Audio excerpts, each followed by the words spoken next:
மிகப்பெரிய கேமராமேன் இயக்குனர் பி.சி. ஸ்ரீராம் அவருக்கு வந்து பிகைன் வுட்ஸ் கோல்டு மெடல் கொடுத்தாங்க. அதாவது கிரேட்டஸ்ட் எவர் கல்ட் மூவி அப்படின்னு கொடுத்தாங்க. என்ன படத்துக்கு கொடுத்தாங்கன்னா குருதி புனல் படத்துக்காக கொடுத்தாங்க.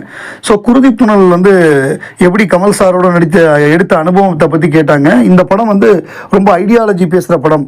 ஸோ இதில் வந்து நம்ம ஃபுல்லாக இறங்கணும்னு சொல்லி முழு மூச்சாக நான் இறங்கிட்டேன். இந்த படத்தை 30 நாளில் நாங்கள் எடுத்து முடித்தோம். ரொம்ப சின்ன பட்ஜெட்டில் 30 நாளில் இந்த படத்தை எடுத்து முடித்தோம். தமிழ் தெலுங்கு 2 மொழியில் எடுத்தோம். தமிழில் வந்து குருதி புனல், தெலுங்குல துரோகி அப்படிங்கிற பேரில் எடுத்தோம். 30 நாளில் எடுத்த படம். இந்த மாதிரியான ஒரு கிட்டத்தட்ட ஆர்ட் ஃபிலிம் மாதிரியான படம், கமல் மாதிரியான ஒரு என்ன சொல்கிறது மெயின் ஸ்ட்ரீம் ஹீரோ, அவரை வச்சு நம்ம இப்படி பண்ணுறோம், இந்த படம்லாம் ஓடுமா, பாட்டு இல்லாமல் எடுக்கிறோம் அப்படிங்கும் பொழுது அந்த படம் மிகப்பெரிய வெற்றி பெற்றது. தமிழில் மிகப்பெரிய லாபம் கிடைத்தது. தெலுங்குல வந்து எபோவ் ஆவரேஜாக வந்தது அப்படின்னு சொல்லியிருக்காரு. இந்த படத்தையும் தேவர் மகன் படத்தையும் ரீமேக் பண்ண போகிறாரு. பி.சி. ஸ்ரீராம் கமல்ஹாசன் சேர்ந்தாலே ரொம்ப பிரமாதமாக இருக்கும்.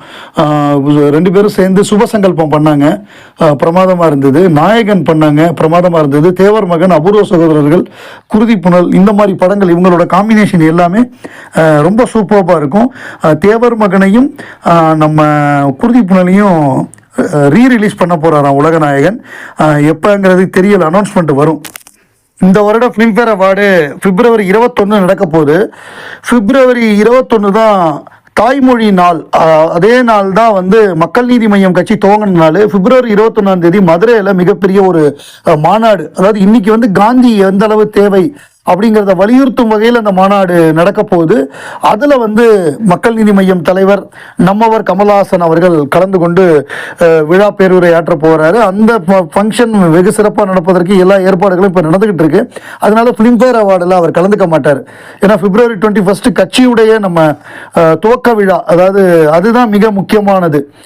ஸோ அதற்கு உண்டான வேலைகள் தான் அவங்க பார்ப்பாங்க. 2018 துவங்கப்பட்ட கட்சி. ஸோ இப்போ 9ஆம் ஆண்டு துவக்க விழான்னு நினைக்கிறேன். 8ஆம் ஆண்டு நிறைவு, 9ஆம் ஆண்டு துவக்க விழா.